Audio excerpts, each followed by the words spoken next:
ఇదే కాదు, జాతీయ స్థాయిలో పండిత్ జవహర్లాల్ నెహ్రూ గారిని చాచా అంటే తెలుగు రాష్ట్రాలలో అదే స్థాయిలో కాకా అని గుర్తింపు ఉన్నది గడ్డం వెంకటస్వామి గారికి.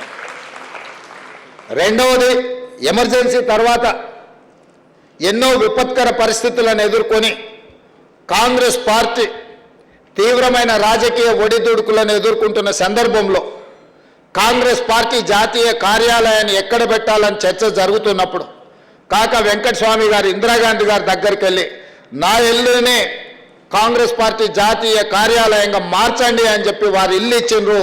1977 నుంచి ఈనాటి వరకు ఆనాడు కాకా వెంకటస్వామి గారి ఇల్లే ఈ రోజుకు కాంగ్రెస్ పార్టీ జాతీయ కార్యాలయంగా కొనసాగుతుందన్న సంగతి ఈడున్న చాలా మందికి తెలవాల్సిన అవసరం ఉన్నది.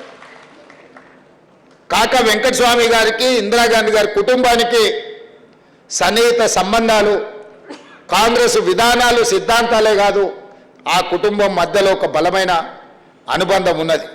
అదే కాదు, ఈరోజు జాతీయ కాంగ్రెస్ పార్టీ అధ్యక్షుడుగున్న మల్లికార్జున్ ఖర్గే గారు వెంకటస్వామి గారి సమకాలికులు. వెంకటస్వామి గారు ఉన్నత స్థాయిలో ఉన్నప్పుడు వారు కర్ణాటక రాష్ట్రంలో కాంగ్రెస్ రాజకీయాలలో మంత్రిగా ఉన్నారు. ఎప్పుడు వారిని కలిసినా, వారు ఎప్పుడు హైదరాబాద్కు వచ్చినా తప్పకుండా వెంకటస్వామి గారిని గుర్తు చేసుకుంటారు. ఆయన చెప్తారు, अरे मैं हमेशा आता था जी हैदराबाद को, कभी भी आए तो चिक्कड़पल्ली जाके उनके घर में मैं खाना खा के वहाँ से निकलते थे.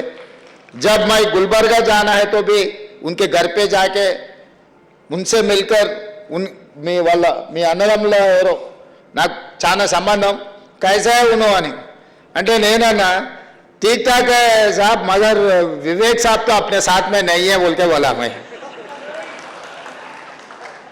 अरे ऐसा कैसे तुम बात करो मैं बात कर दूं. अरे వెంకటస్వామి గారి కొడుకు మన మీద కోపం ఎట్లా వస్తుంది, బయట ఎట్లా ఉంటాడు, లా ఉస్కో అని నాకు చెప్పిండు.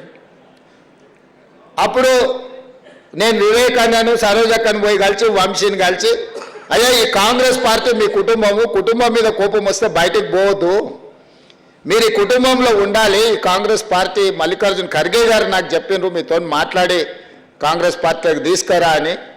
మీరు రాండి, ఈ పార్టీలో మనకందరికీ మంచి జరుగుద్ది, ప్రజలకు మేలు జరుగుద్ది, మీకు నాకు మేలు జరిగినా జరగకపోయినా లాభం ఉన్నా లేకపోయినా తెలంగాణ 4 కోట్ల రాష్ట్ర ప్రజలకు మేలు జరుగుతుంది, మీరందరూ కూడా రావాలి అని చెప్పి వాళ్ళందరినీ కాంగ్రెస్ కుటుంబంలో కలిపి మొన్న జరిగిన ఎన్నికలలో అది శాసనసభ కావచ్చు, పార్లమెంట్ కావచ్చు,